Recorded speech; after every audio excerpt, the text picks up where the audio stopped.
A long time ago, a powerful group of people started stripping resources from ancient ruins they should have left alone. The ruins' guardians didn't take that lightly and released a bunch of ancient monsters to punish them. These monsters were absolute nightmares, and they successfully chased away every last miner from the site. The monsters lived among humans for a while, but our world didn't suit them, so they gradually turned into spiritual bodies. To survive, they started looking for human hosts to latch onto. Fast forward to today, and the city is looking gloomier than ever under a constant storm. The news is full of warnings about mutated lifeforms hurting people, telling everyone to stay safe. It's a rainy day at the Line 1 subway station exit. A train pulls into the platform, completely unaware of the chaos brewing inside. Inside the cars, the air is thick with exhaustion and depression from the crowded commute. In the middle of it all is a guy with his headphones on, looking like he's in his own world. This is Qin Xi, a recent college grad who's just trying to vibe to his music and ignore the crowd. He's not exactly a high achiever, failed his major and got kicked out by his family, so he moved here just to scrape by. A nearby security officer is standing guard, but there's something terrifying creeping up behind him. The atmosphere suddenly thickens.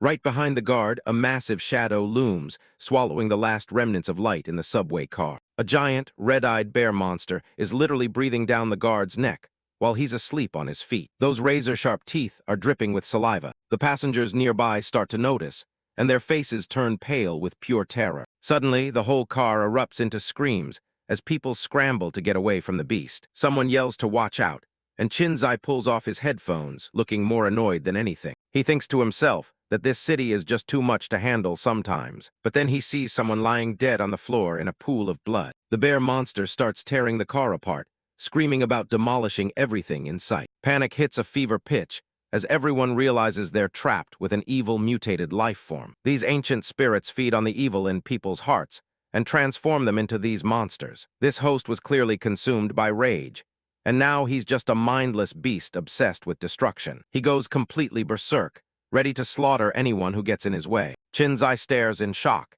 He's seen these things in videos, but the real deal is a million times scarier. The train's intercom calmly announces the next station, while people are fighting for their lives. The monster smashes a passenger straight through a window like they weigh nothing. People are being thrown around like ragdolls as the beast charges through the car. The doors finally open, but it's a total bottleneck. Passengers start trampling each other, desperately trying to shove their way out of the car. Qin Xi gets shoved hard as the crowd panics. The station platform turns into a war zone as people scream for help. Purses and phones are left abandoned on the bloody floor as everyone flees. Qin Xi is gasping for air, sweating as he realizes how bad this is. He looks up to see the monster standing over several people who didn't make it. The beast is still roaring about demolishing graves and reclaiming land. Qin Xi figures the host was some professional thug who let his emotions turn him into a monster. He spots an open door and thinks he just needs to find the right moment to make a run for it. But then he spots a terrified old woman and a little girl cowering in the corner. Qin Xi prepares to make his move,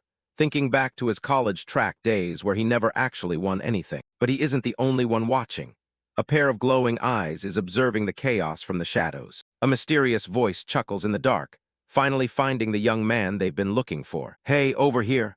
Qin Xi shouts, making himself the center of attention. He darts past the beast, leading it away from the crowd before it can hurt anyone else. He keeps the insults coming to make sure the monster stays focused on him. He hits a dead end at the train doors and realizes he isn't quite as fast as he used to be. The bear monster towers over him, ready to demolish his latest target. Safe behind the security gates, the little girl screams for someone to save the brave guy who rescued them. A massive blow connects, and Qin Xi coughs up a spray of blood. The impact sends him flying across the car and slams him into the floor. He lies on the ground, bleeding and struggling to stay conscious. The monster snarls, closing in for the kill. Qin Xi realizes he's in deep trouble.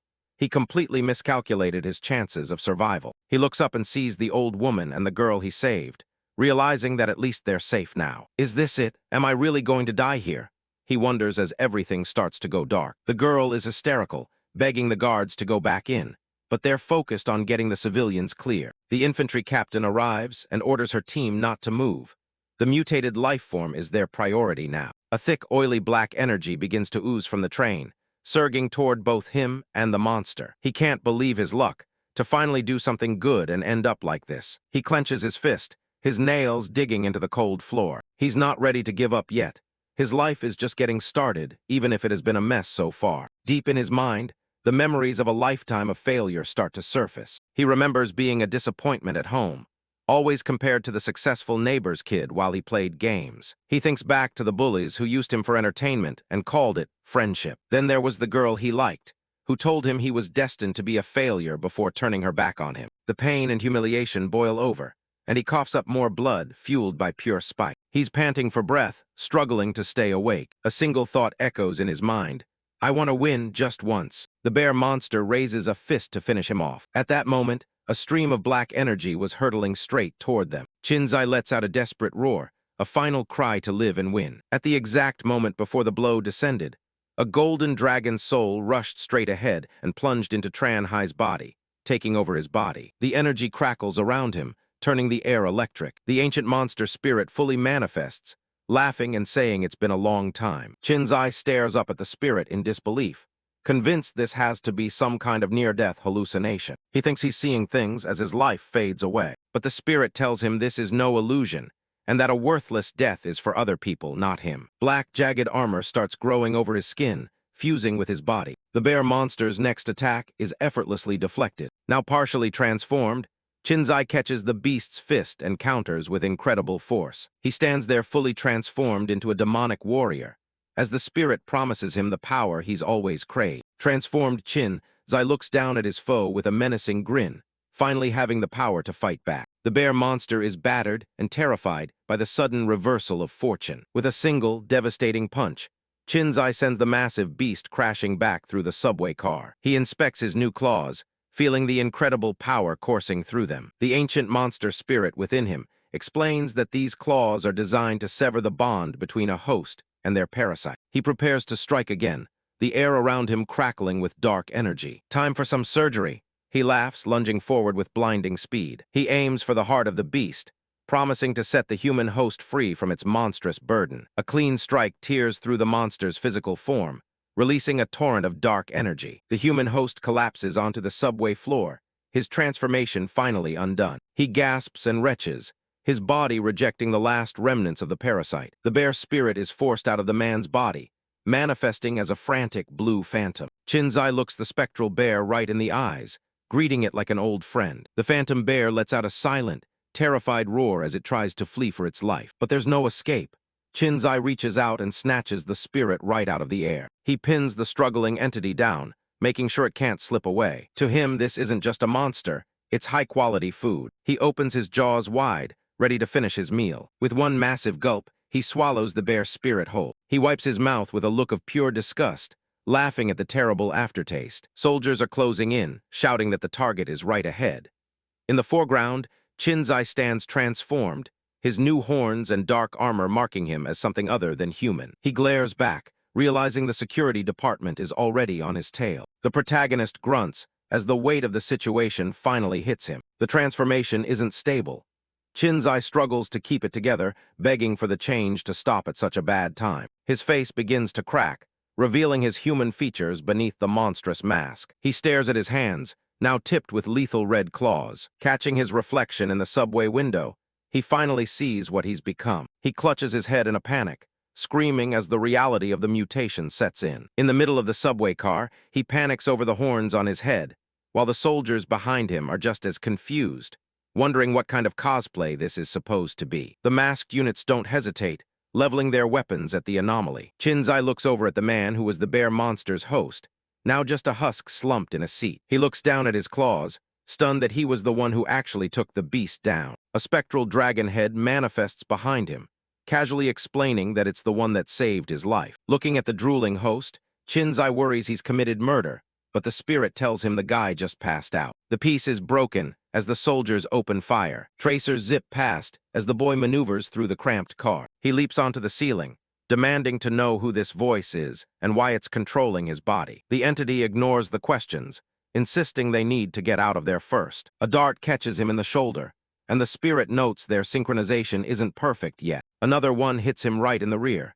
He yelps, complaining that it actually tickles. Seeing him unaffected, the soldiers realize their tranquilizers are useless. One of them pulls out a shock grenade, hopping to stun the target. Qin Xi prepares to jump, as the spirit tells him to leave the heavy lifting to them. A savage grin spreads across his face as the monster takes full control. He launches himself through the air as explosions rock the train. With a casual swipe, he bats a grenade away and bids the soldiers a mocking farewell. He smashes right through the subway window, heading for the outside world. The glass shatters outward, forcing the soldiers to shield their eyes. He crashes through the barriers, moving with speed no human could match. In a single massive leap, he clears the tracks and heads for the city rooftops. Outside, the station is a mess of smoke and sirens as more backup arrive. A gray dog sniffs the ground near the feet of a high-ranking officer. The infantry captain steps onto the scene, her expression stern as she asks if the target has been apprehended. Her team reports that the target is far more agile than they expected. She doesn't take the news well, calling the entire squad a disappointment. The dog, Bufeng, leans in to sniff the unconscious host. The captain stares out at the broken window where the target made his escape. She tells Bufeng they're running out of time and need results immediately. The dog lets out a yawn and decides it's time to drop the act. Its face twists and distorts, morphing into something far more humanoid. Bufeng sheds his animal skin, revealing a pale, gaunt man crouching on the floor. He slips on a jacket, admitting that he usually stays in dog form because it's more approachable. The captain just finds it more efficient for communication. Bufeng and the infantry captain examine the damage. Based on the claw marks, the mystic is certain they've found their man. He deduces that a newly formed spirit in a fresh host is unstable. It couldn't have made it far. The captain makes it clear that the security bureau is dead weight, but she could definitely use a talent like Bufeng on her side. Bufeng isn't interested in a permanent position, preferring to keep his independence. He explains that every mystic is unique and not suited for joining any particular organization. Suddenly, he stops in his tracks, signaling for a moment of silence. He takes a seat right there on the train car to begin his work. The captain isn't happy about the delay, but he cuts her off. He's busy sensing the target's energy. He adds a catch, finding this guy is going to cost her extra. She doesn't blink, promising he'll be well compensated. Bufeng closes his eyes, sinking into a deep trance. A strange aura begins to radiate from his body, filling the subway car. Miles away, his energy waves ripple through the city streets, seeking out the intruder. Qin Xi is still on the move, his monstrous form covering ground with every stride. He glances back, feeling an invisible weight pressing down on him. On the train, the strain is visible on Bufeng's face as he pushes his powers to the limit. He manages to make contact, but what he finds isn't just a simple spirit. It's something far more ancient and terrifying. The mystic winces, his mind reeling from the raw power he's just touched. A horrific vision of a multi-eyed beast looms in his mind's eye. He tried to break out of that state, gasping for breath and looking completely shaken. Sweat pours down his face as he realizes the magnitude of what they're hunting. In his mind, the dragon's spirit mocks him, calling his tracking technique way too creepy. Bufeng is left trembling, the encounter leaving him physically drained. He looks up at the captain, confirming that he's finally located the target. Her eyes narrow with predatory focus. Bufeng sits slumped over, exhausted and muttering that he's found him. The captain immediately prepares to mobilize her forces. The mystic is so spent he can barely hold his head up. She barks orders for a medical team to attend to him while she prepares to move out. She grabs him by the collar, demanding the exact location before he passes out. He manages to choke out the words, District 9. She takes a moment to process the location and plan her next move. The captain calls for her specialist,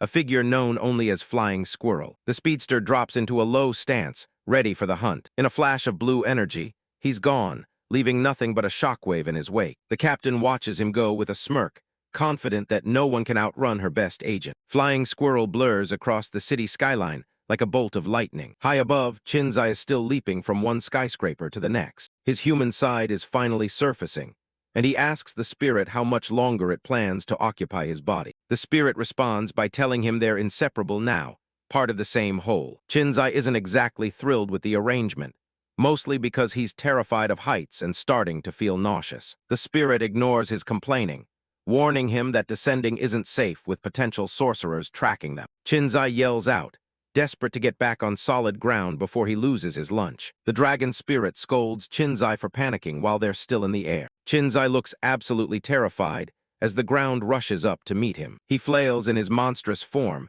unable to control his frantic descent. He crashes hard through several structures, finally slamming into a pile of trash in a narrow alley. Groaning in pain, he slowly pushes himself up, feeling the full impact of the fall. The spirit inside him calls him a stubborn fool, reminding him that its armor was the only thing that kept him from being killed. With the spirit's energy depleted, the monster's skin dissolves, leaving Qin Xi on his own for the time being. Qin Xi pulls up his hood and starts walking, ignoring the spirit's questions about where he's going. He leaves a trail of monster ichor behind on the pavement as he makes his escape. Nearby, an old man is being hounded by armored security bureau guards.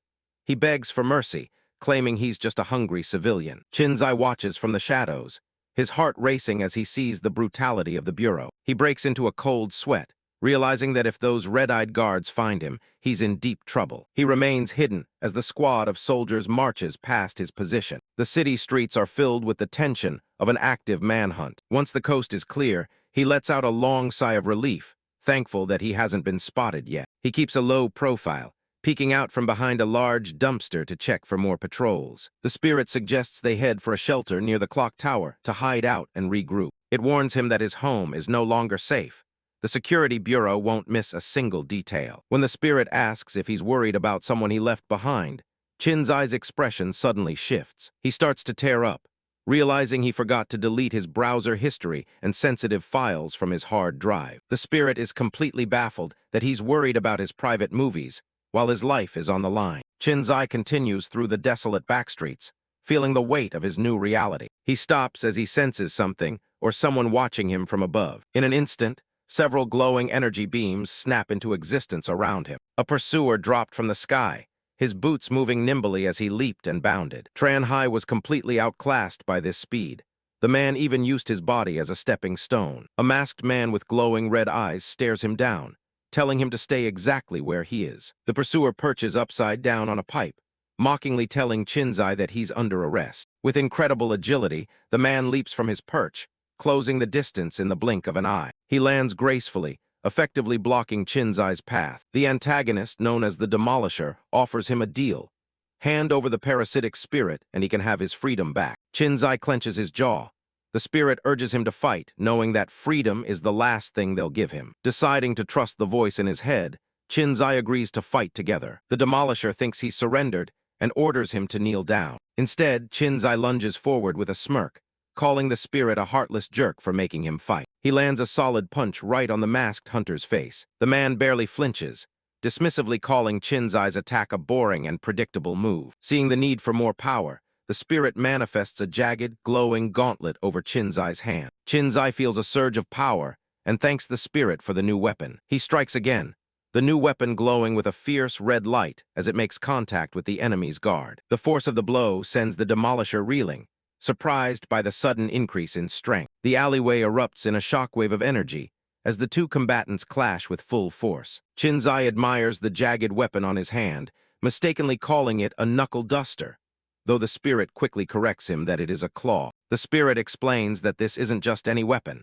It's a divine tool forged by its ancient companions from the spirit world. The Demolisher's expression hardens as he declares that attacking a security officer is a grave crime, officially escalating the situation to a forced arrest. Qin Xi's eyes glow with a new resolve as he refuses to surrender his freedom or his companion, earning a rare word of praise from the spirit. Feeling more confident than ever, Qin Xi challenges the hunter to a fight, shouting that he's finally fired up and ready to go all out. The hunter's eyes burn with a menacing red light as he vows that Qin Xi will pay dearly for choosing the path of resistance. The weresquirrel host lunges out of the shadows, demanding a surrender. Ao shouts a warning as the attacker lunges down from above. Qin Xi takes a heavy blow and gets slammed into the wall. He stumbled back to his feet after that last hit, while Ao kept advising him to focus on the legs. Qin Xi catches his breath, knowing he needs to step up his reaction time. Red claws erupt from his hands as he prepares to go on the offensive. He lunges forward with a powerful strike, but the weresquirrel is ready. A counterattack sends Qin Xi crashing into a pile of trash cans. Ao manifests beside him, telling him not to worry since he's there to help. Qin Xi snaps back, telling the spirit to shut it with the useless advice. Ao just reminds him that he's the reason his bones aren't currently in pieces. The weresquirrel isn't giving them any breathing room and charges right back in. While searching for a counter-strategy, Tran Hai's eyes locked onto a fire extinguisher. Without a moment's hesitation, he reached out, grabbed the extinguisher, and hurled it straight at the weresquirrel. With a flash of his claws, the weresquirrel sliced through the flying canister, splitting it in half midair. The sliced extinguisher exploded into a blinding haze, obscuring everything in sight. From within the mist, the beast's voice growled, "What a nuisance you are." While the weresquirrel scanned the haze for his target, Tran Hai suddenly lunged through the smoke, shouting in frustration about how he's constantly being forced into these fights. The two of them trade a flurry of blows, neither one willing to back down. With powerful strikes from his owl-enhanced claws, Qin Xi relentlessly overwhelmed his opponent, forcing him into a constant state of defense. The impact is massive, forcing the creature to skid back across the asphalt. The weresquirrel stumbles, caught completely off guard by this relentless pace while struggling to keep his footing. He looked down at his body, realizing those claws had inflicted countless wounds all over him. Panting heavily, Qin Xi realizes he's still got some fight left in him. Suddenly, purple energy began to swirl around the weresquirrel as his madness reached its breaking point. Qin Xi watches in horror as the beast vows to rip him into shreds. Watching the transformation unfold, Ao realized they were up against a heteromorph and let out a boisterous laugh at the discovery. But they were running out of time for this fight. Looking into the distance, Ao noticed the security agency had deployed a fleet of drones to join the hunt. Ao urged him to strike now to disrupt the enemy's transformation, explaining that the parasitic spirit was trying to seize full control of its host. Qin Xi lands another strike, disrupting the delicate balance between man and monster. He realizes his attack actually severed the connection between the two. The host's face contorts in pain as the synchronization starts to fail. Black energy spikes out from the weresquirrel, refusing to let go of its vessel. The monster roars, demanding that Qin Xi hand over the spirit inside him. Staring at the transformation, Qin Xi was haunted by memories of the horrific tragedy back on that train. Ao notes that the host's desperation has triggered a full beastification. The massive creature lunges forward with a deafening roar. With its strength and speed now completely transformed, Qin Xi found himself utterly unable to fight back. A flurry of strikes came from the front, and then the back in a flash of flickering shadows, leaving only powerful shockwaves that slammed directly into Qin Xi's body. The mutated wolf's terrifying speed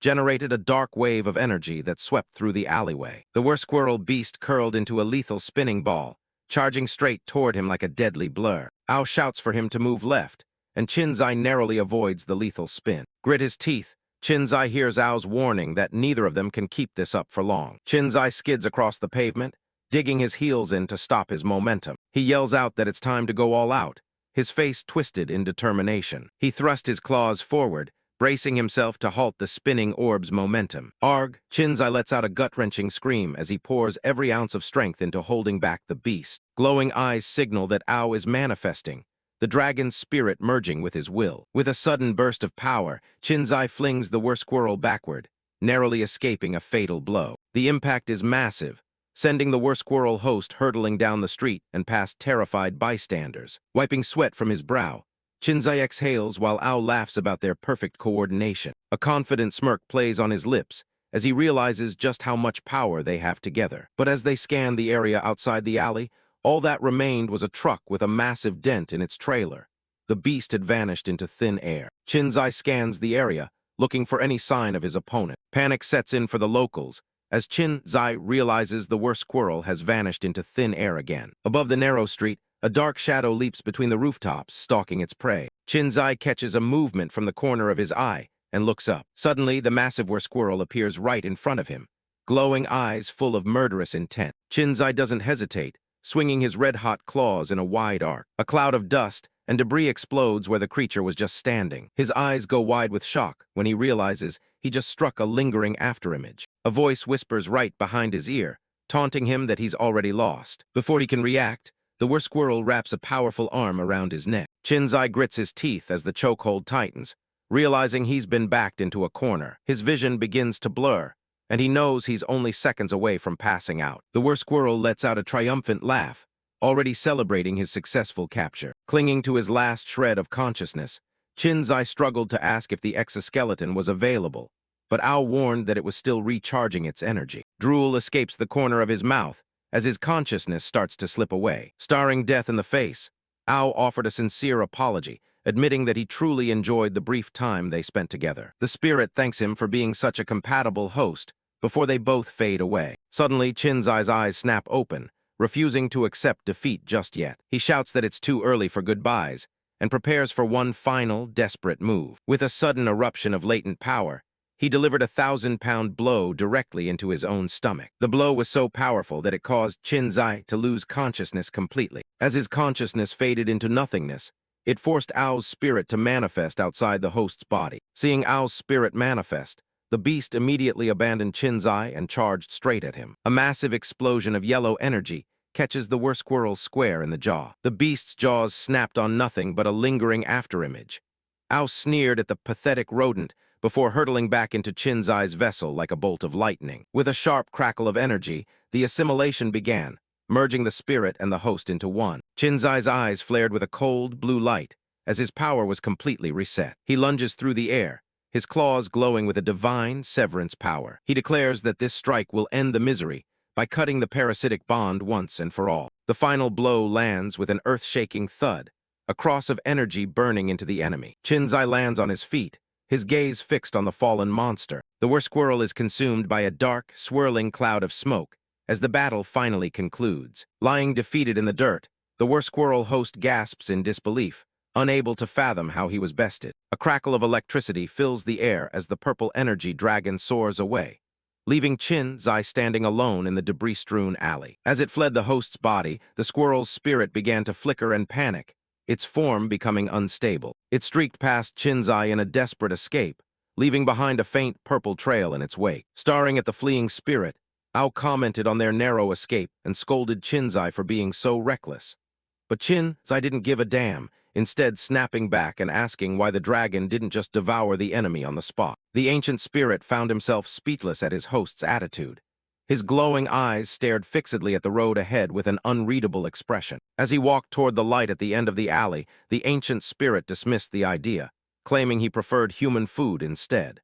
But Qin Xi sarcastically bet that the dragon couldn't have caught the enemy anyway. Their footsteps echo through the quiet street as they leave the scene of the battle behind. Left behind in the shadows, the weresquirrel host struggles to his feet, cursing the failure of his mission. Suddenly, a squad of heavily armored soldiers with glowing red optics emerges from the darkness, their weapons drawn and ready. Frustrated and cornered, the weresquirrel host demands that they contact Captain Bu immediately to report the situation. One of the soldiers stares him down, seemingly confused by the mention of the captain. The soldier coldly informs him that he is unwelcome in the 9th District as he levels his massive energy cannon at the host. A violent blast rocks the alleyway, the impact leaving a scorched crater where the intruder once stood. Far away, a monolithic skyscraper pierces the stormy clouds, lightning illuminating its sleek modern facade. Inside the high-tech command center, military officials gather around a holographic display while Ming Liang, the governor of the security department, notes the rising frequency of rogue symbiont attacks. The hologram highlights various hotspots across the city, as another officer points out that Captain Bu's team is monopolizing all the major operations. Ming Liang, introduced as the governor of the security department, is an elder man with a menacing, wide-toothed grin and a glowing purple eye who sarcastically praises the great hero of Chihuang City. The infantry captain, a blonde woman with a sharp, calculating gaze, remains silent as she observes the discussion. Zhang Chun, a man with slick-back green hair introduced as the 9th District commander, questions why the captain's forces have encroached upon his jurisdiction. He points to the data on the screen, emphasizing that the current capture mission is merely a step toward securing the elusive symbiont for analysis. Zhang Chun lets out a mocking laugh, finding the difficulty of capturing such a tough symbiont to be amusing. He scoffs at the idea of mobilizing the entire department for what he considers a small fry, calling the operation an overkill. The infantry captain closes her eyes, masking her irritation at the commander's dismissive attitude. Zhang Chun intervenes, revealing that the operation was also a field test for a new project he authorized, and tells Zhang Chun to stay out of the 9th District's internal affairs. Shocked by the revelation, the infantry captain turns to the governor, her voice rising as she asks about the nature of this new project. With a smug expression, Ming Liang explains that the higher-ups only trust the Bu team with such critical assignments, leaving others on the sidelines. He tries to placate her by suggesting that the command of the unzoned 11th District will eventually be hers, urging her not to be so impatient. Gritting her teeth, the infantry captain struggles to maintain her composure in the face of such blatant favoritism. Fed up with the political maneuvering, she abruptly ends the meeting, citing official duties as she walks away with her guards. Walking down the sterile corridor, she remains lost in thought, her face shadowed with frustration. Her phone vibrates and she answers it with a sharp hello.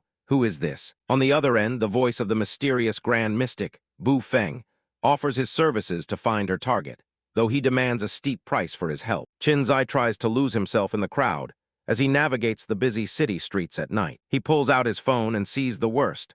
The city is under emergency state, and his face is on the wanted list. He taps into the details, realizing just how deep of a hole he's in. The database has everything: his name, age, and his new status as a symbiont host. The ancient monster manifests beside him, mocking him for being a celebrity who's lost his freedom. A notification pops up for the Yegelin forum, with dozens of new posts from the underground. Qin Xi stares at the screen, desperately looking for any lead he can use. He clicks on the forum icon, hoping the local community board has some answers. The board is a mess of ghost stories and reports of people losing their minds to parasites. Ao smirked at the website's bizarre slogan about wild chickens and phoenixes, dismissing it as total bullshit. Seeing Ao's reaction, Qin Xi explained the hidden meaning. It symbolized a forum reborn from its own ashes, destined to never truly die. It's an intel hub for the city's underbelly, but right now, survival is the only thing on his mind. He knows he needs to find the clocktower shelter to figure out how to extract this thing and be human again. Living with a parasite for the rest of his life isn't an option he's willing to accept. Qin Xi continued. Someone just posted that the authorities are shutting down the entire communication network. Panicked, he reaches to power off his phone to stay off the grid. The dragon calls him an idiot, pointing out that even a dead phone still pings the local signal towers. He looks up and realizes he's too late.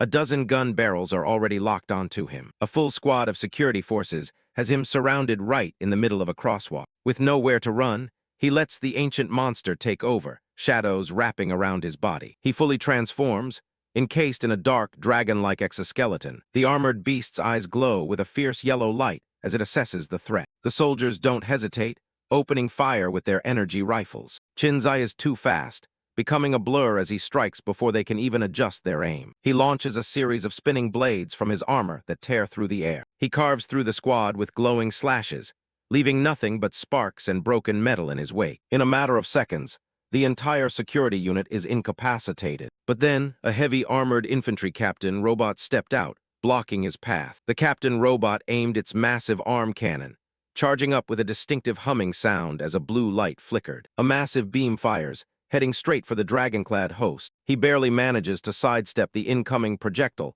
as it screams past him. The energy bolt misses its mark and continues down the empty street. He doesn't give them a chance for a second shot, leaping straight at the heavy unit. A powerful claw strike slams directly into the captain's reinforced plating. With a single slash, he cut the robot clean in half.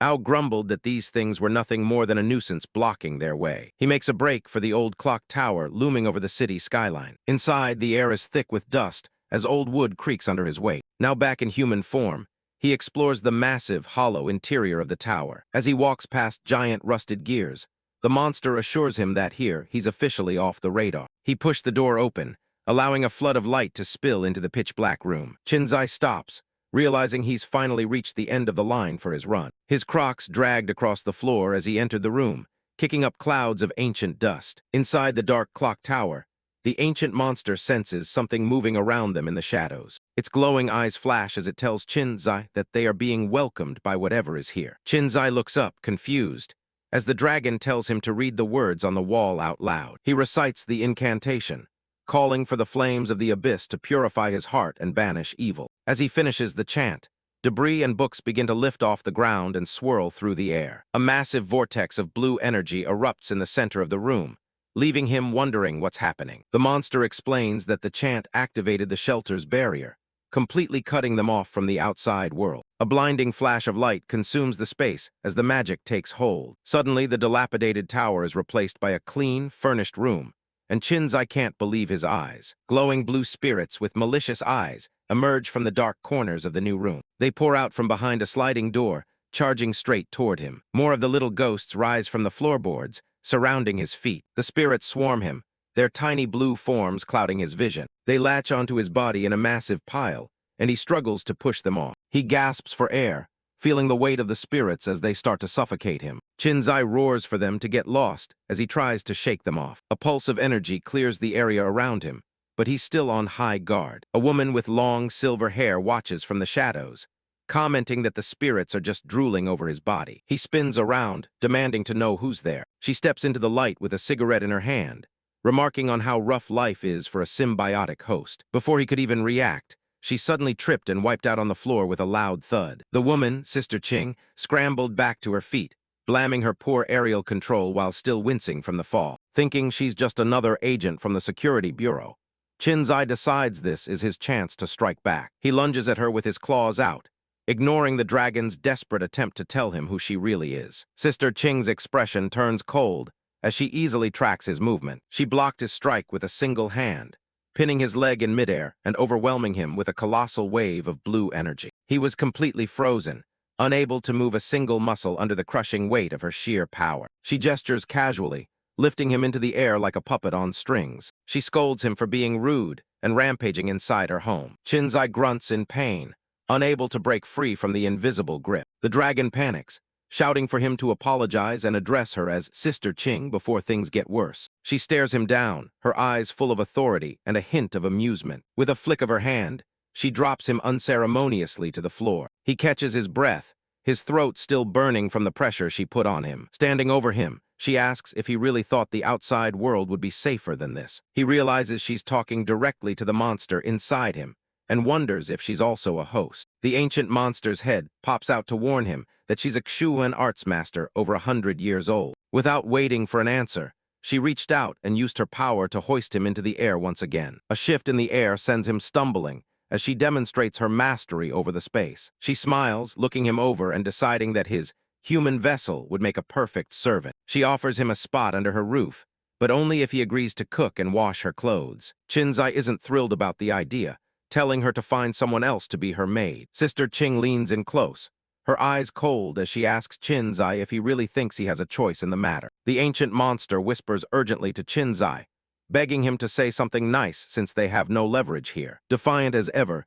Qin Xi snaps back that despite her youthful looks, she can't hide the fact that she's a shameless old hag. Sister Qing looks down at him with a stony expression, while Qin Xi struggles and demands that she let him go. Qin Xi grabbed Sister Qing's arm in a desperate struggle to resist the power seizing his body. Their hands began to tremble violently as the two opposing forces clashed. The ancient monster can only stare in wide-eyed shock, completely speechless at how badly things are going. With a graceful but powerful motion, Sister Qing sweeps her hand, sending a wave of energy that knocks Qin Xi off his feet. He grunts in pain, his eyes narrowing as he realizes just how massive the gap in their power levels truly is. She stands calmly, while Qin Xi is sent tumbling backward with a startled scream. He was sent flying into the air, his body slammed hard against the ceiling. Fuming with rage, he screamed back at her, calling her an old witch, as his body was crushed even harder against the ceiling. Sister Qing slowly ascended, drifting closer until she was right in front of him. Sister Qing gazed at him, coldly stating that as a symbiotic host, he must fully understand his own circumstances. She adds that all host-related disturbances eventually find their way to her, and she won't go easy on him just because Ao is inside. She tells him to beg for mercy if he ever hopes to be forgiven for his blatant rudeness. Ao tries to mediate,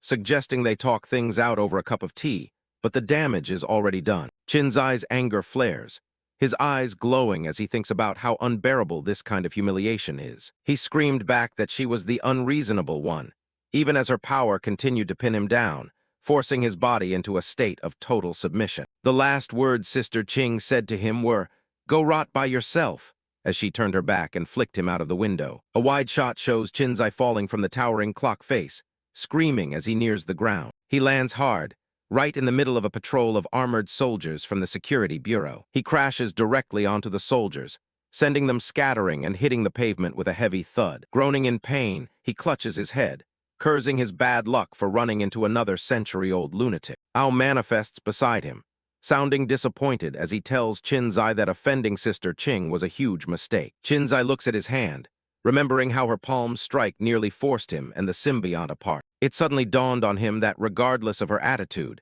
she had lived for over a century and knew every single host in this city inside out. He thinks that if anyone can help him return to being human, it's probably her. He leans against a pillar, while Ao mentions that Sister Qing is usually much kinder and gentler. Ao dismisses her temper as just a bad day, while Qin Xi asks for more information about her daily routine. With a determined look, Qin Xi declares that he's going to find a way to earn her trust. Qin Xi walks along the riverbank, realizing his wallet is missing.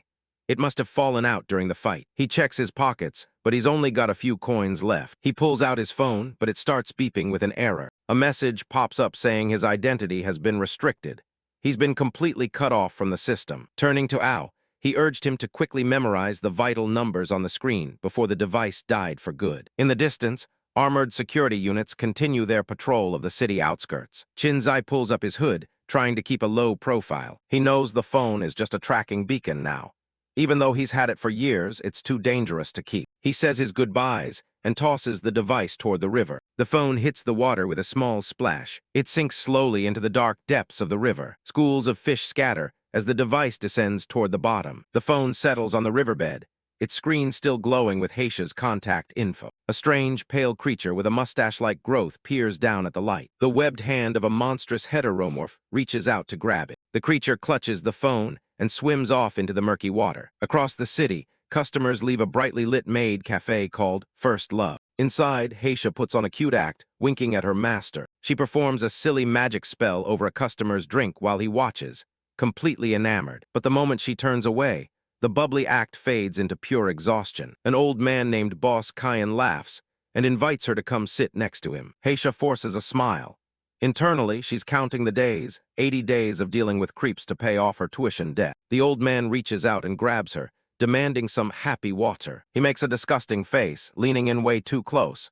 Heisha's temper is reaching its limit. She can't take it anymore and slams the drink down, splashing it right in his face. The cafe erupts into chaos as the other maids look on in shock. The security guard went ballistic, screaming about her attitude, while another maid frantically apologized as she scrambled to clean up the mess. Heisha storms out the back door into the alley, done with the nonsense. Suddenly, her phone starts ringing loudly. Her manager comes out yelling, demanding to know what she thinks she's doing. He warns her that they can't afford to offend a regular like Boss Kyan. He threatens to ship her off to the unplanned zones for the hardest, dirtiest work if she screws up again. Heisha looks at her phone and realizes Boss Kyan is actually a juicy mark. Her eyes glow with a predatory light. She turns back toward the door, a dark aura swirling around her. She returns to the table with a sweet apology, offering Boss Kyan a special pink drink to cool off. The old man doesn't waste any time, sliding his hand onto her thigh. Heisha blows a cloud of purple smoke directly into his face. The scent is enchanting,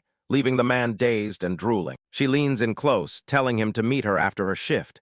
He's completely hooked. Outside, the neon heart of the club glows over the city street. Heisha reveals her true face. Boss Kyan thinks she's light, but he's in for a surprise. She drops the facade, telling the old man she's definitely not who he thinks. Boss Kyan screams in terror as he sees what's really standing in front of him. A single strike sends him reeling into the shadows. He collapses onto the floor, completely knocked out. Heisha stands over her prey, her monstrous spirit looming large behind her. She rifles through his wallet and scoffs. "That's all you got." She checks his ID and realizes Boss Kyan was just a low-level guy from the Security Bureau's intelligence division. She looks disappointed, having hoped for a much bigger payday. Back in a dark room, a phone vibrates incessantly on a bedside table. Heisha picks it up and starts scrolling through her notifications. She finds a bounty list sent by Captain Bufeng. Qin Xi is right at the top, worth 120,000 red coins. She recognizes the face immediately. He was in the class next to hers back in college. Meanwhile, Qin Xi wanders the rainy city streets, fumbling with a payphone receiver. He tells Ao that everyone he's called has refused to help him. He's down to his very last few coins and has nowhere left to go. Ao floats nearby, teasing him and asking who is actually left to call. Qin Xi lets out a tired sigh, feeling the weight of his situation. He stares at the phone for a long moment, hesitating. Finally, he makes a decision and breathes out a puff of cold air. He drops the coin into the slot and starts dialing another number from memory. He racks his brain, hoping there's someone left who might actually remember him. Across the city in an employee dormitory, a phone rings on the counter while someone washes dishes. Heisha picks up the phone, wondering who could be calling from an unknown number. She answers the call, her voice cautious but curious. Qin Xi introduces himself, hoping she hasn't forgotten him after all this time. Heisha is shocked to hear his voice, especially after seeing the bounty. She immediately switches to a friendly tone, reminding him they were in the same club back in college. She remembers teasing him about his height back when they were students together. Qin Xi explains that he dropped his phone in the river, which is why he's calling from a new line. Internally, Heisha is thrilled.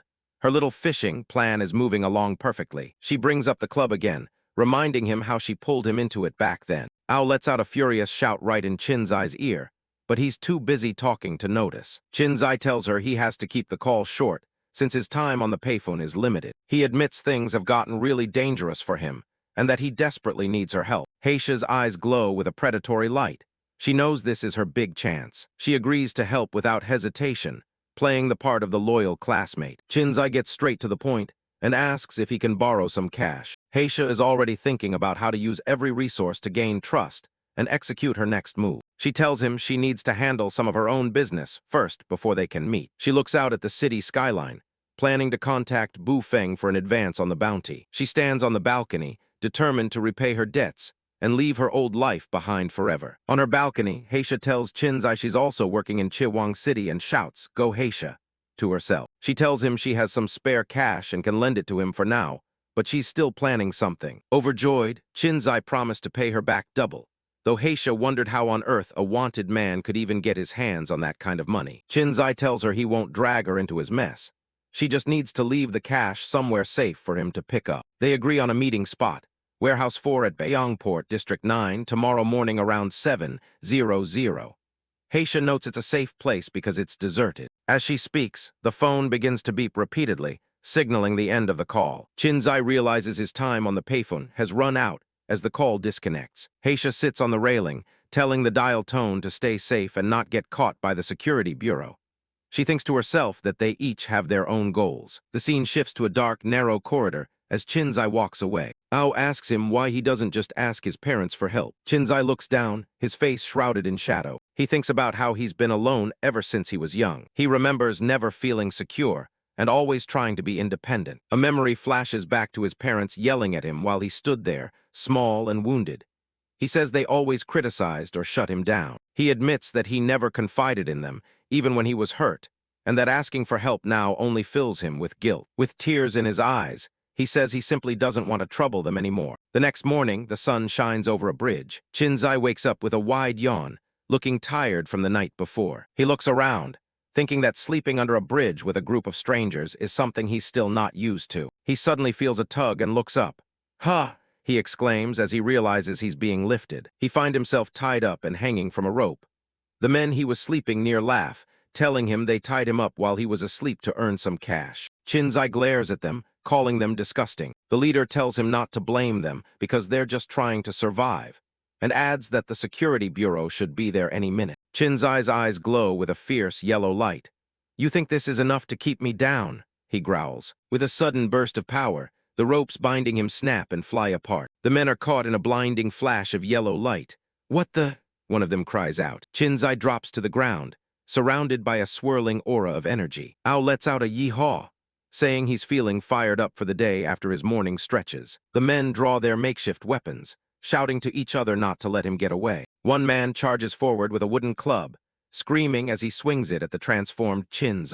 Qin's didn't even bother to dodge, letting the wooden club smash directly against his head. The wooden weapon shatters against his demonic skin as he glares at his attacker. The man looks on in pure shock, unable to believe his weapon broke so easily. "What?" he gasps. Qin's unleashes a wave of purple energy that sends the men flying in every direction. A large, muscular man steps forward, swinging a heavy concrete block on a pole. "Out of the way, let me handle this," he bellows. Qin's crouches low, his monster form glowing with power as he prepares to counter. The big man swings his massive weapon, but Qin's purple energy slashes through the air, parrying the blow. With a single strike, Qin's shatters the concrete block and sends the large man reeling. He tumbled backward after Qin's shredded his clothes to pieces, leaving him buck naked. "Oh, mama!" he shrieked in terror. Qin's towers over the leader, demanding to know how to get to Bayongport. The man cringes in fear, begging for his life. Terrified, the man points the way, telling him to cross the bridge and head south toward Miracle Park. Qin's stands satisfied, while the man admits he scared himself silly. Qin's leaps away from the bridge, leaving the group of men in the dust. One of them shouts after him as he disappears into the distance. People along the riverbank point and shout as they catch a glimpse of the dark, monstrous figure of Qin, Zai racing past them at incredible speed. Deep underwater, a mutated creature with goggles picks up the phone Qin Xi ditched. His trail is officially cold. On the surface, everything looks normal. Just another manhole cover in a quiet alleyway. Down in the tunnels, Ao suggests staying put. Moving through the sewers is the only way to avoid the trouble waiting above. A mechanical hum fills the tunnel as a bright light sweeps across the walls. Someone is looking for them. A security bureau drone hovers just outside their hiding spot, its red sensors scanning every corner. Ao confirms his suspicions. The bureau is ramping up their search, and they're using high-tech drones to do it. The drone continues its patrol. It's clear that not even the sewers are safe for long. Qin Xi climbs out of a manhole. Ao tells him to switch back to human form. It's safer and saves energy. He wonders if there's a catch to this power. There's always some kind of limitation. Ao explains how their bond works. As long as they're together, they sustain each other. One meal can last them for a week. It makes sense. Qin Xi realizes that's why he hasn't felt a single hunger pang since yesterday. Out in the city, invisible lower-level spirits drift through the crowd like ghosts. Most people don't even know they're there. These spirits are desperate. They'll do anything to find a human host and stay alive. It's a brutal world. If they can't find a host, they just end up as food for the stronger spirits. Looking at the busy streets, Qin Xi sighs. Spirits or humans, everyone is just struggling at the bottom of the food chain. Ao jokes that for a spirit, finding a host is like finding a soulmate. A match made in, well, somewhere. But those romances usually end in disaster, leaving the human broken and the monster in charge. The idea of partnering with a monster disgusts him. He still just wants to be a regular human again. He remembers the things he saw online before all this. Stories of people being saved or betrayed. The forums were full of warnings about the security bureau's brutal treatment of heteromorphs. He spent hours scrolling through those hidden communities, trying to understand what he was getting into. One video showed a guy describing a machine that scanned him with a light, so bright it felt like it was tearing him apart. The guy was a mess, claiming his body was falling apart after they forced his spirit out. He wanted an explanation. The comments were chaos. Some people felt bad for him, while others just wanted all heteromorphs out of their city. Seeing the public's hate made Qin Xi hesitate. Was coming to this city really a good idea? He leaned back, exhaling. The weight of his new reality was starting to sink in. Chihuang City was a lawless enclave, a place abandoned by the state and the people long ago. But the pay was twice as high as anywhere else. He made his choice. It was settled. The man in the video had one last warning. Stop dreaming of being human and just try to survive. Back in the present, he arrives at Miracle Park. He needs to find that package before heading to Beiyang Port. The place is a desert. Strange, floating rocks hang in the air like something out of a nightmare. It's been abandoned for years. He looks for a high spot to get a better view of the area. Massive boulders drift silently above the ruins, defying every law of physics. He spots a giant, crumbling statue and notices some old text carved into the base. He brushes off the dust to reveal an ancient plaque. It's almost unreadable. It's the statue of the Mother Goddess. It dates back thousands of years. Ao tells him that humans destroyed these ruins while digging for ancient relics. Their greed is what toppled the goddess, and that search for power is exactly what triggered the disaster that ruined the world. Qin Xi looks up. The Rift Event, the name itself carries a heavy weight. He sees flashes of a crack in space, a tear that opened up a gateway to another world. A terrifying monster peers through the rift, marking the moment everything changed for humanity. Suddenly, his head feels like it's going to explode. Ao's memories are flooding in, and they're more than he can handle. Qin Xi lets out a guttural scream as Ao's memories force their way into his mind.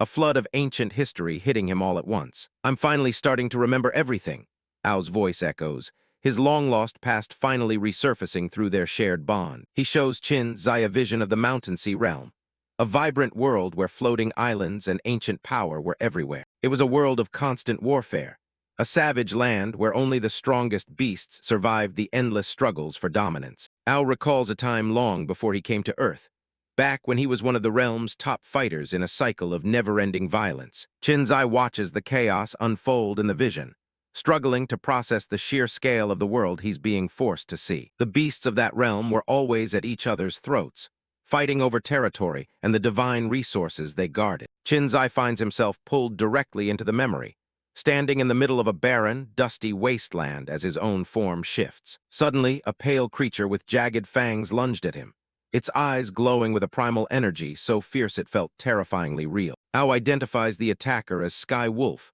a relentless fighter and his greatest rival back in their homeland. What? Qin Xi gasps as Ao urges him to fight back and reclaim the land that was stolen from them. The memory shifts to a frantic, clawing struggle, both beasts using every ounce of strength and claw to overcome the other. They were the champions of their respective clans, locked in a battle so powerful it shook the foundations of the realm. But in the middle of their fight, the sky itself began to crack open, crackling with a terrifying, unknown energy. Massive rifts appeared without warning, tearing through the fabric of their reality and signaling the end of their world. A powerful vacuum began to suck everything in, dragging beasts, rocks, and trees into the dark, swirling void. Not even the strongest creatures could resist the pull.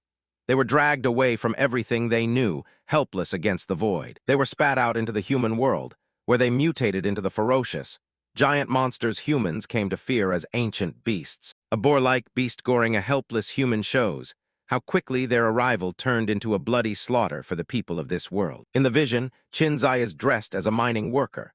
He's confused as his fellow miners scream at him to run for his life. He stands frozen in the middle of the cave, watching as the people he's with are hunted down one by the newly arrived monsters. A massive beast head looms over him, its jaws wide enough to swallow a man whole, eyes glowing with primal hunger. He barely has time to react before the scene is covered in blood and chaos, the power of the beasts completely overwhelming the humans. The arrival of the beasts led to a massive conflict with humanity, leaving villages burning and cities in ruins as they attacked everything in sight. A robed man stands among the wreckage, mourning their failure to protect the divine resources the beasts were meant to guard. Then, humans found a way to seal those rifts, leaving the monsters behind to wander a planet they never intended to call home. The rifts eventually sealed shut, trapping the surviving beasts on a world that rejected them and their ancient forms. The Earth settled, but the war had already changed the course of history forever, leaving the beasts with nowhere to go. A body lies motionless among the rubble,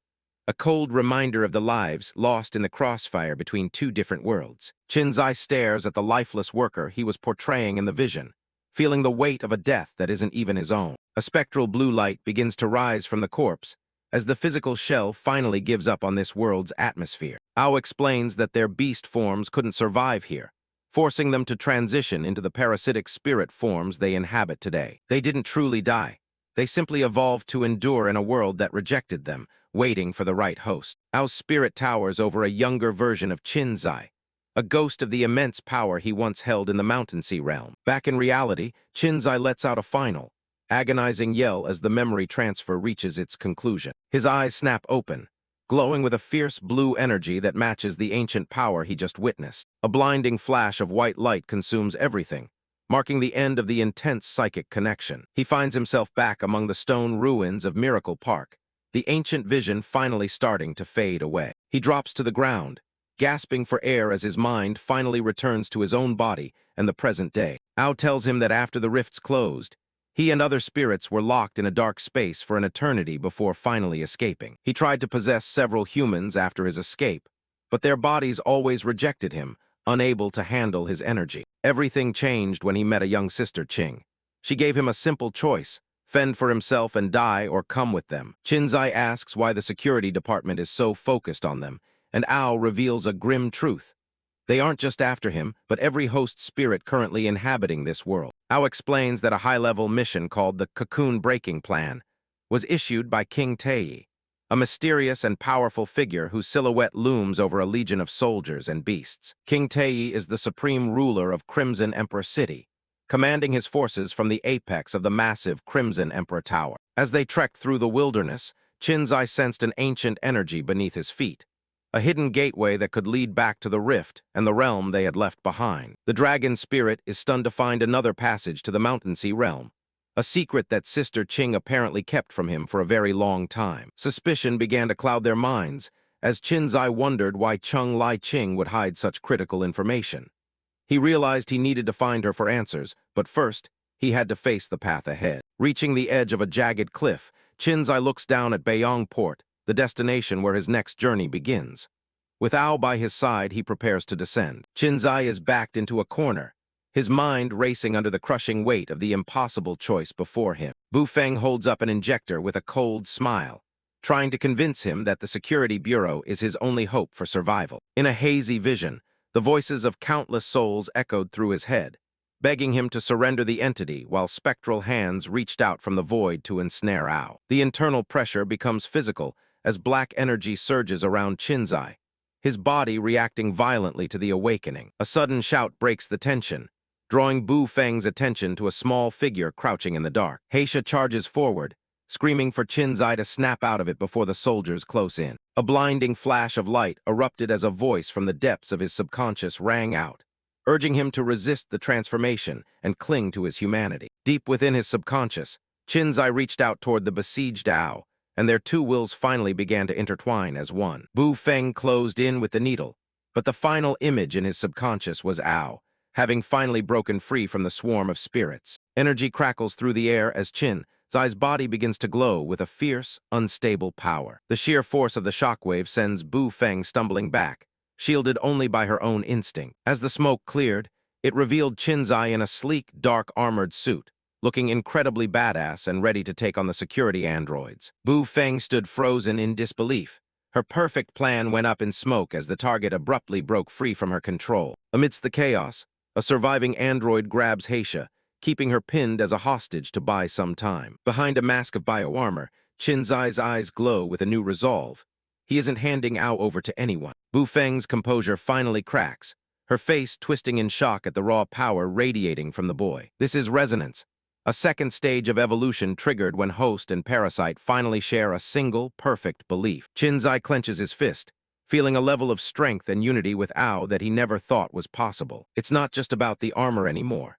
He can now manipulate energy and harness this power directly through his own body. Bu Feng realizes the scale of what she's dealing with, cursing the fact that her prize has evolved right under her nose. Heisha tearfully apologizes for selling him out just to buy her own freedom, but Bu Feng just sees her as a useful little tool. Bu Feng mocks their bond, but Heisha snaps back, refusing to let the woman who tricked her get the last word. Trapped by the machines, Heisha realizes her usual seduction tricks aren't going to work on these soulless mechanical bodies. Qin Xi takes a moment to steady himself, still trying to figure out the full extent of what his new body can actually do. Bu Feng loses her patience and orders her units to open fire and bring him down at any cost. Qin Xi leaps into action, his movements a complete blur as the androids unleash a barrage of energy blasts. The warehouse fills with mechanical fire, but the armored youth is already elsewhere. He moves with blinding speed, weaving through the crossfire like it's standing still. Heisha warned him about the lethal electromagnetic cannons, but Bu Feng's troops couldn't even get a lock on him. Fed up with Heisha's constant interference, Bu Feng ordered the security androids to gag her and shut her up once and for all. Heisha can only watch, gagged and helpless, as the warehouse turns into a literal war zone. Qin Xi vaulted over the heavy machinery, his target clearly in sight. He drops down with a precise strike, crushing the head of an android into the concrete floor. A massive burst of blue energy illuminates the room. The resonance form pulses with light as Qin Xi readies himself for the next wave. The android froze in its tracks, its systems haywire upon realizing its energy blasts had absolutely no effect on Qin Xi's body. Qin Xi positions himself like an iron wall, his armor plates shimmering under the heat of the battle. Bu Feng screams for her units to unleash their maximum firepower. A concentrated volley of energy slams into the floor, creating a massive explosion of light and debris. The entire building shakes from the impact, energy leaking through the fresh cracks in the walls. High above the chaos, a new player enters the fray, standing on the roof with a massive anchor slung over his shoulder. The outsider hunter peers through the wreckage with a twisted grin, laughing at the carnage unfolding below. The mustached outsider hunter checks his gear, smirking as he sends the coordinates to his boss, eager to join the fray. In District 9, a cold-faced official takes the call, ordering his men to retrieve the host spirit and kill anyone who stands in their way. He crushes a crystal in his hand, his eyes burning with irritation as he decides to deal with the troublemakers personally. A sudden explosion sends massive chunks of concrete flying through the air. Bu Feng and her robotic guards are caught off guard by the sudden violence, their surroundings obscured by rising smoke. Heisha watches in silence, her eyes wide with terror as the situation spirals out of control. Standing tall in his dark purple armor, Qin Xi feels the raw power of resonance coursing through him as he adapts to his new form. He flexes his claws, his glowing eyes fixed on the remaining threats as he declares that the real fight starts now. With a burst of speed, the armored youth lunges at the nearest security unit. He delivers a crushing blow, his fist crackling with energy as it connects with the android's chassis. Qin Xi flips through the air, taking down another machine while the surviving guards scramble to organize a coordinated attack. His gaze remains cold and focused, his purple eyes piercing through the chaos of the warehouse. Heisha struggles against her restraints, muffled cries for help escaping from behind her gag as the androids tighten their grip. Qin Xi stays low, racing across the floor with single-minded determination to reach his friend. He becomes a whirlwind of strikes, clashing with multiple machines in a flurry of sparks and metal. The armored hero grits his teeth, pushing his enhanced body to its absolute limit. A heavy chain snaps around his torso, an android trying to pin him down through sheer mechanical force. He doesn't even flinch, his armored fingers clamping down on the cold steel of the chain. Despite the guard's demands for his surrender, Qin Xi pulls back on the chain, dragging the heavy robots toward him. He stands his ground in the center of the warehouse,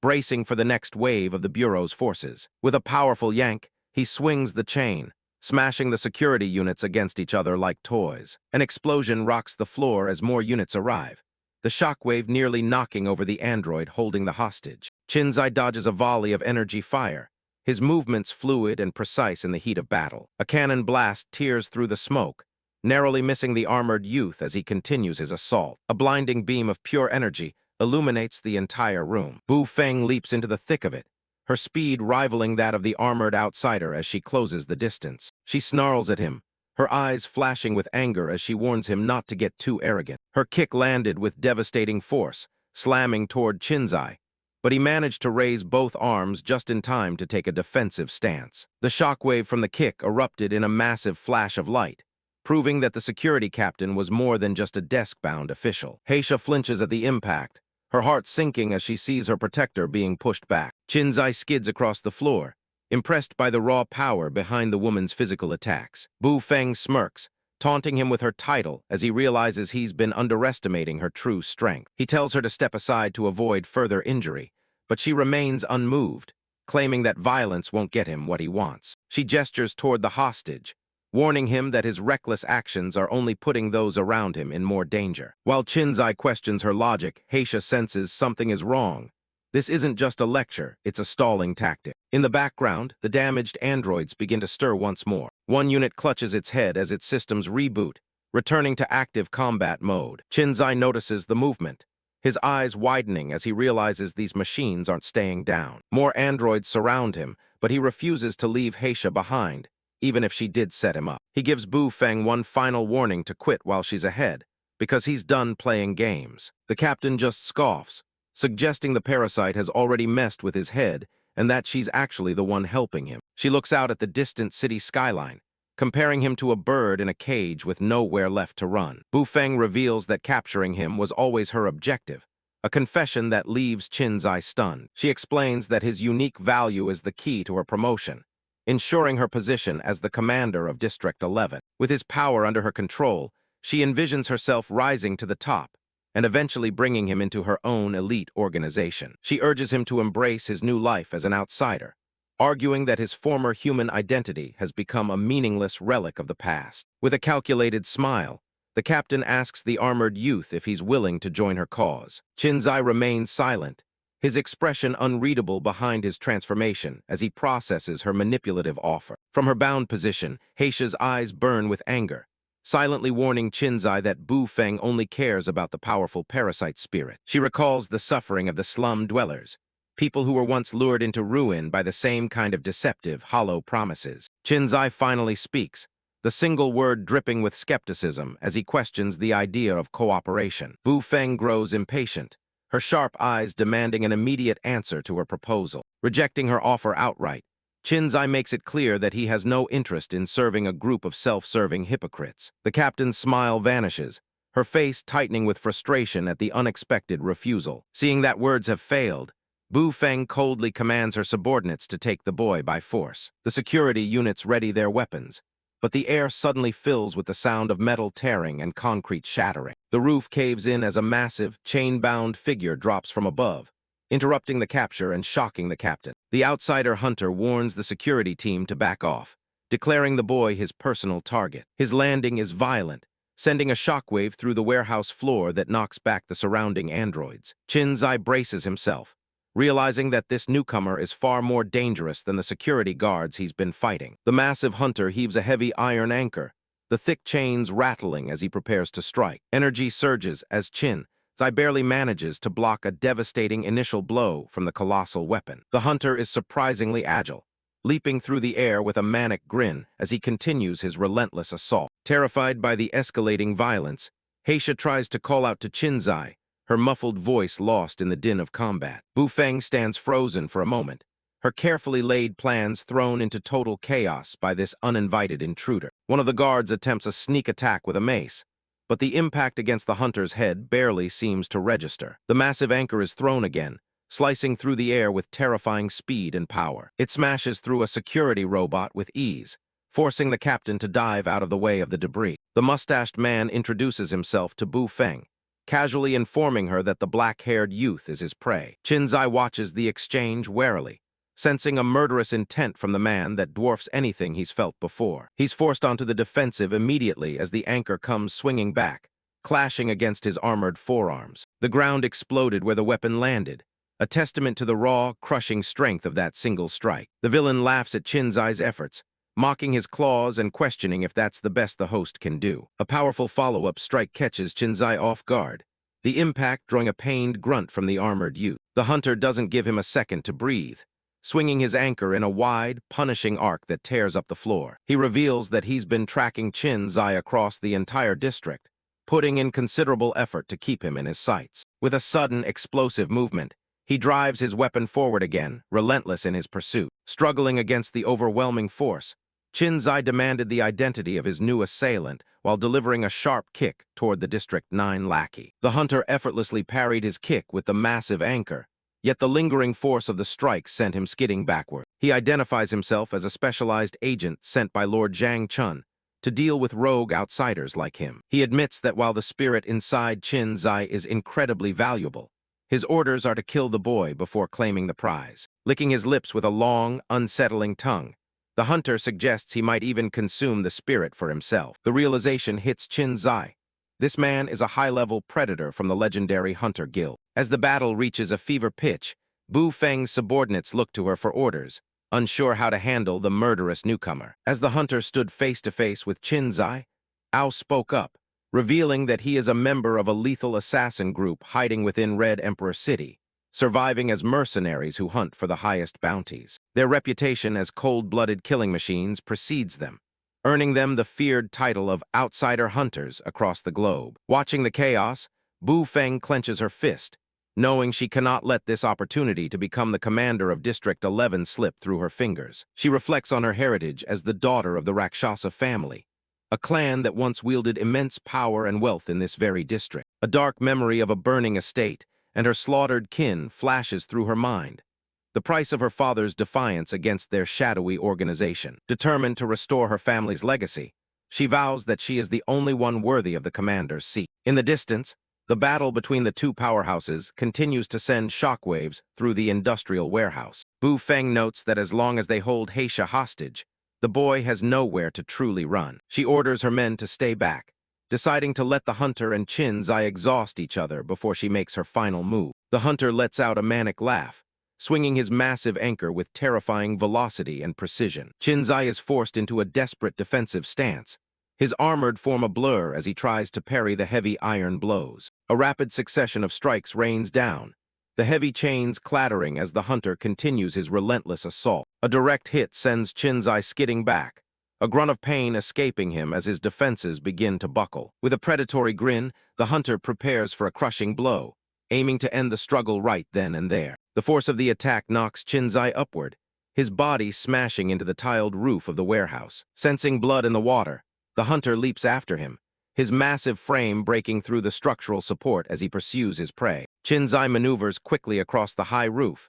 his movements agile as he tries to reposition himself in the open air. The hunter lands heavily on the peak, taunting the boy for retreating before the real fun had even begun. He dares Qin Xi to hide, confident that no corner of the city can keep him safe from a professional hunter. Behind his mask, Qin Xi's eyes burn with a cold, calculated intensity, his focus shifting away from the direct confrontation. The hunter scoffs at the boy's apparent cowardice, mocking him as he chases him across the precarious rooftop tiles. Below, Bu Feng watches the roof warily, warning her subordinates that Qin Xi is far too cunning to simply flee. She suddenly notices a dark silhouette perched atop a container directly behind their formation. Realizing too late that the rooftop chase was a diversion, Bu Feng shouts a warning as Qin Xi prepares to rescue Heisha from her captors.